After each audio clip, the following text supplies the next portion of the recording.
Well. It has been a while, friends. It has been a while. How is everybody doing? Mm-mm-mm. Welcome back. Or, if this is your first time, welcome to Who Is with Ross Oteri. And I am your host and proprietor of the podcast, Mr. Ross Oteri. And friends, it has been a long time. But we are back. They didn't think we could do it, but we did it. And now we are back and we are in a new location. Wee. Ooh, wee. But I don't speak French. That's right, folks. As you can see, I mean literally, as you can see, it's just me. But we'll get to that. Stay patient. Look, folks, sincerely, welcome back to the second season. For new fans, well, let me not say fans. Y'all aren't blowing hot air on me. For new people joining us, welcome. This is going to be an experience, and I'm so happy that you have gotten on this train. Because the station we're going to, let's just say it ain't no Hogwarts, if you know what I mean. I don't know what I mean. Folks, I have changed a lot. It has been 2 years since the last episode of Who Is with Ross Oteri. And frankly, I know 2 years may not seem like a long time, but me personally, I know, I can't speak for y'all, but I know I have changed as a person.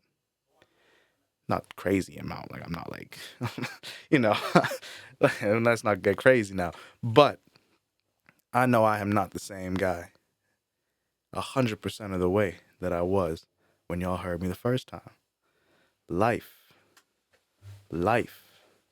I have gone through more life.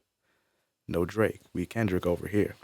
I've moved around a lot. I truly have. I've moved around a lot, and I seem to have found a new home, which has led to the stability of us being able to continue this journey. Now, I have met a lot of great, fascinating, and interesting people on my journey, and I have felt the desire, the need to bring to let me introduce them to you all.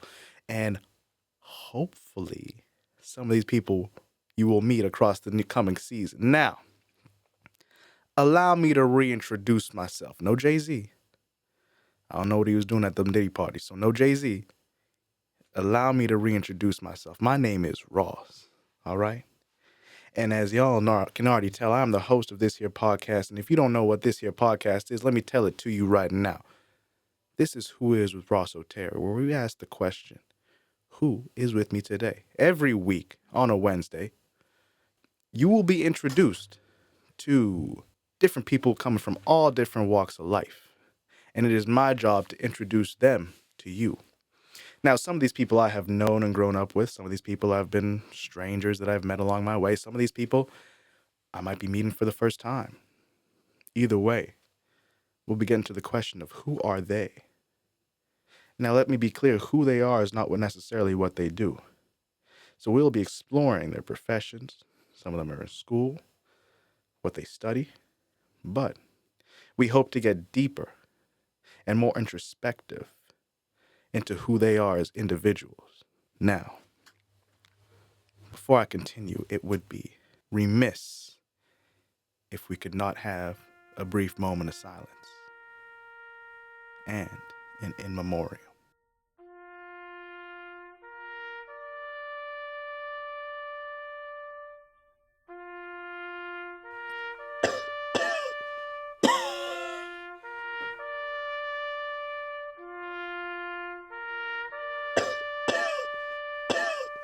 Stop coughing. Now, as some of you may well know and some of you may well not, this podcast was previously on the network that was started by Tiff Abdillah, Brody Lesser, and Alex Scapin called The Valuable Vision. For folks who don't know, The Valuable Vision was a new media company based in Calgary, Alberta, that ended up folding. And that's who this in memoriam is to. I joined their team after about 3 months of them starting up their own podcast and gave them the advice that I had through my own experience, and founded this podcast through them. And this podcast, as it continues now, would not be possible without the work that they did. So I want to give them their flowers now. To Tiff Abdullah, Brody Lester, Jaden Coquette, Greg, Greg the engineer, I don't know his last name, and the rest of our TVV family, thank you, thank you, thank you. And I hope, truly do hope and believe I can bring you with me on this new journey as we go to the stratosphere, baby. Yeah. I have an angina. Now, from the ashes of TVV, is the birth of something new. It's the birth of what you're witnessing now, of the Valinof Media Group. This new venture that, inshallah, will not just be podcasts, but a lot more that I have been stewing and working on the past 2 years that we haven't been together, seeing each other week to week. And hopefully, y'all will join me not only in the podcast, but everything we do as we build this brand together. Now, let us segue into the state of the podcast. The state of the podcast is a simple segment. Think of it like the State of the Union or an address to a cabinet, right? This is me telling y'all, I guess, where we are now and our future goals for the podcast. And starting from where we come from. Kamala said we didn't fall from a coconut tree. And that's very true. I just want to say, not only am I grateful to that TVV crew we had in Calgary, I'm very grateful for all of you who have engaged in this podcast. Because truly and honestly, that's the only reason I'm still doing this. Like, I could have these conversations, like, with whenever, whatever. But without the encouragement and support I've gotten from y'all, that's really pushed me to really start this up again. And I genuinely just want to say thank you to everyone who has listened and everyone who continues to listen, weirdly, without even me releasing episodes. Some statistics for y'all. We have, across all the episodes, we have over 500 plays all time, which is odd for a podcast, especially that one that was, in all honesty, not promoted in the best way possible. But, like, to me, that's 500 people who came in. I don't know 500 people. You know what I mean? So thank you to all of y'all. I want to give a special shout out to Zawa Majub, who has the most popular episode with 105 plays. 105 plays. Now, Zawa, you either have an incredible support system or the story was just that joyous, that uplifting. So I just want to say that. Congratulations, Zawa. Will she be beat? Who knows? Additionally, as of the time of recording this, we have 17 followers on Spotify, which, like I said, I have not released an episode in 2 years. So either Spotify has a bot problem or there's really 17 of y'all out here really listening. And I mean, I know it's not a crazy number, and I know it's not going to stay 17 forever. But as of recording this, if you know you are one of those special 17, and that's your new name, by the way, the special 17, just know that me and you have something. Now, was this platonic? Is it not? Will it evolve? We don't know necessarily. However, thank you to my special 17. Thank you so much. Genuinely, thank you. Because I'm going to be honest, I would not be listening to this. Now that that's out of the way, going forward, I just want to tell y'all what I envision for this podcast. And I want to give y'all a special sneak peek to the coming episode.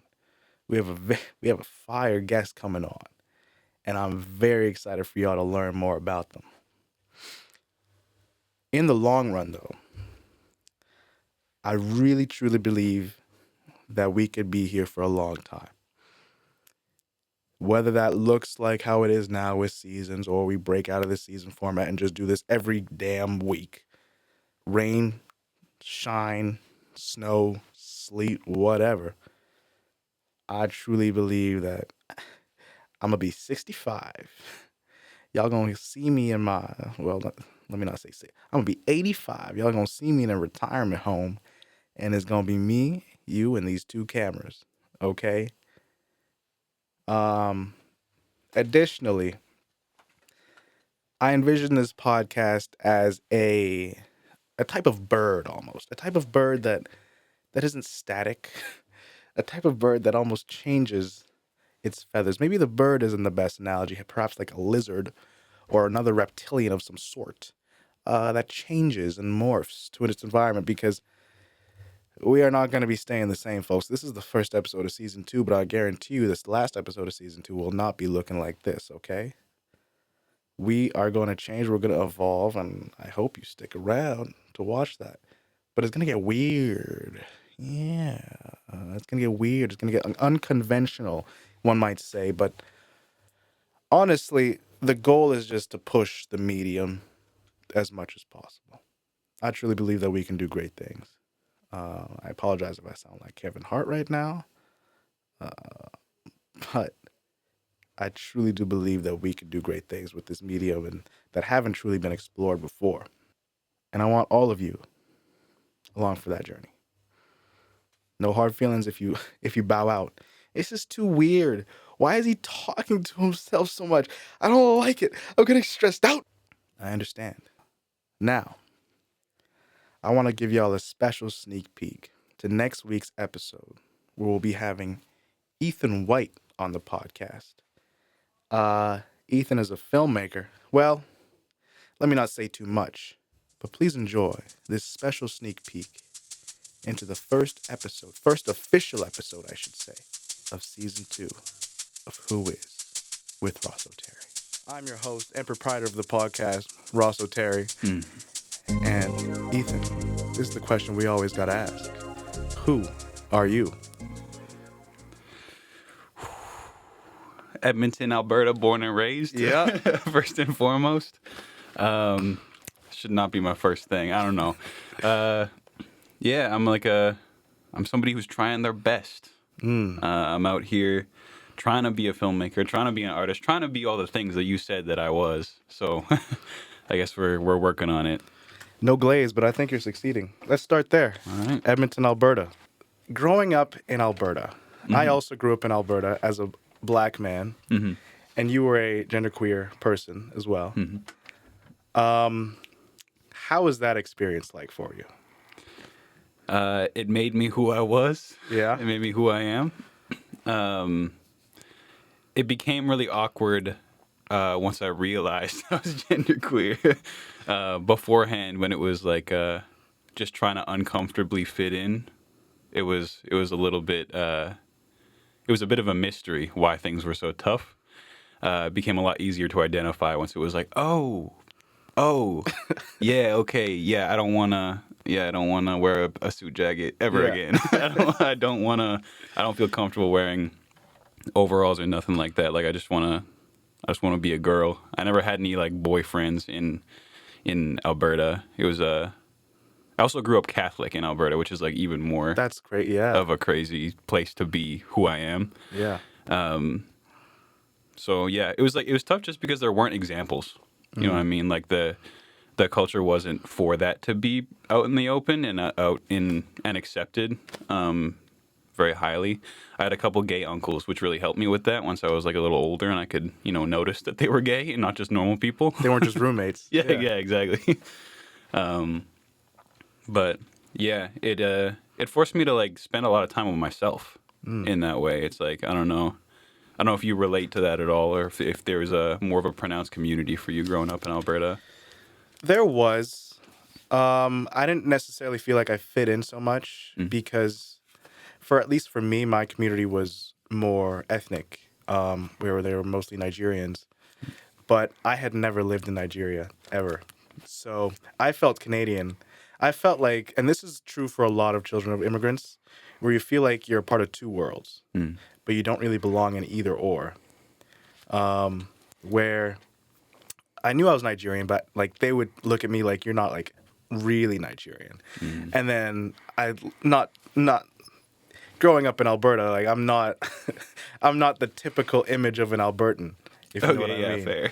So it was similar that you say in that way that you say you have to get comfortable with yourself. You almost have to realize who you are. There is no example like you said. Mm. It's very interesting you said that. Were there early on, besides your uncles, or at least what role did your uncles play? Were they like your main image of what that could look like? Yeah, well, I remember just being young and being like hearing, gay marriage was legalized in like '98 in Canada, so it's not like a new thing.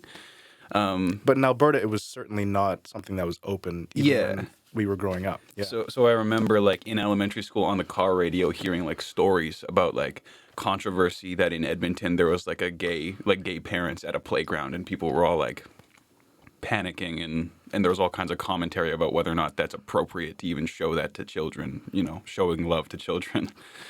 But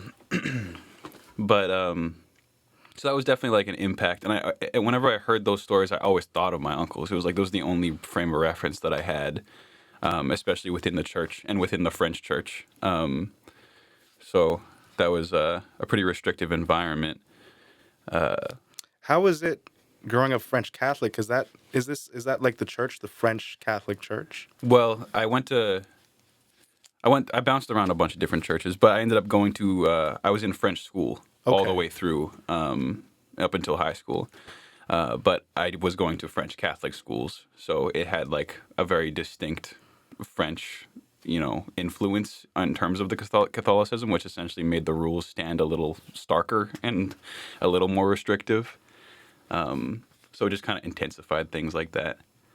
But right back to your first thing is like a very formative part, a very formative story was when my uncles got married for the first time because I was like 6, 7 years old. That was one of my first memories of really encountering it was actually going to their wedding. So I went to their wedding and my parents like broke the news to me. They were like, by the way, Uncle Kevin and Uncle Bram, they are in love and they're going to marry each other. And my sister was stoked. She was like, "Oh man, can I be the flower girl?" She was so excited about it, and I was kind of quiet. And they asked me what was up, and I was like, "Can I be the flower girl too?" And I Wow. was so stoked on it. Like I really just wanted to be a flower girl, and it was like Yeah. at the time that didn't. They laughed. They thought it was funny, but it really illuminates a lot looking back on it. Like that, that was a pretty safe environment for me to want to feel that way and express it. Yeah. Yeah. Was that Flower Girl story like the first instance of you feeling like you felt like a girl, or was that like something you've felt from way back when? Or like you said, you couldn't really put a name on it. Yeah, well, when I was young, I used to grow out my hair a lot and then buzz it for cancer. Like I just did that because also I didn't, have a hairstyle. I was kind of dripless back in the day. But every time my hair got long, people would just refer to me as a girl. Like people would always assume because I had long hair that I was a child and kind of an androgynous child. So it was just like, oh, your little sister, and I would always be my sister's sister. And my parents had two daughters until they had to correct, no, it's actually my son. But looking like, especially, it's so hard when you're growing up because you're not even aware of yourself, let alone like the environment. There's that separation is like so amorphous and you can kind of drift so easily. But looking back on it, like, man, it made me super happy when people would call me a girl. It made me blush and it made me feel like good. And, as a shy kid, it just like, it did a lot for me to be referred to that way, even if it was corrected. Like, oh, but you thought, Yeah. it was nice and it was really, really sweet. And then teenage years was like definitely more trying to be a guy and fit in with the boys and like have male friends because I didn't really have that very often. It was definitely a process of realization. Like I didn't know about pronouns and I didn't change my pronouns till I moved out and moved here. But it was like a lot of, in retrospect, like deep seated stuff to unpack. Right. Yeah. Yeah. So like the moving out to Vancouver was, what would you say like that move was like coming out here from that different, completely separate environment? What role did that play? Ooh, yeah. Well, the move out story is also interesting. It's heavy. Let's hear it. So 3 days before we drove out here to move. My mom passed away. Oh, wow. It was very sudden. None of us saw it coming. But it was like the year after COVID, and it was like, man, I can't do another year like stuck in this house in Edmonton, in this winter. It was just like I need to go, and that wouldn't stop. So like we all drove out and got here, and that added on to it certainly. But moving here felt like a newborn baby. I felt like so young. It felt like a reset on everything. And I feel like I had to learn to do so much over again that it almost was easier to change that about me. It was like, oh, well, I'm starting from zero again anyway. Let me see what it's like on this side of the equation when I actually accept that this is something that I need and want in my life. Yeah. So that made it easier, honestly, to be open and to come out of the closet and be genderqueer. Divine comedy. Shout out Dante. Yeah. What was that grief process like? If you don't mind, and please don't feel the need like you have to answer, but you were away from your support system at the time while going through a very traumatic event. Mm-hmm. Yeah, it was wild. Like my dad and my sister went back to Edmonton and Calgary where they live, and I was still stuck out here. Funny enough, my uncles live out here. Okay. So I saw them. They were actually pretty nice. They took me out for food, made sure I was eating enough during first semester, which was really, really, really lovely. Gotcha. Yeah, you want more, don't you? I know, but please be patient. Wait a week. Okay, but that's what's to come next week. So, I mean, and this isn't all that we got planned, folks. When I say we have a special guest coming up for the holiday season, look, I don't want to hype this up more than I possibly could. I don't even know if it's possible to underestimate this get for like this soon into the season. I have been working really hard, negotiating, ironing out like the scheduling and the contractual agreements to get this guy on the show. And I can't say more, but it's kind of crazy. The thing is, this is the busy time for him. When I say that this is a huge get, you know what? I can't say anymore. Look, all you need to do is whatever you're listening on, Apple Podcasts, Spotify, Google Podcasts, whatever it is, hit that follow button. If there's a notification button, hit the notification. But you may not even need it because every single Wednesday, we will be dropping a brand new episode of Who Is With Ross Oteri. And I'm so glad that y'all are here with me, y'all. I'm just so glad. So, that's it. What do you want from me, man? I don't got nothing else. That's it. All right.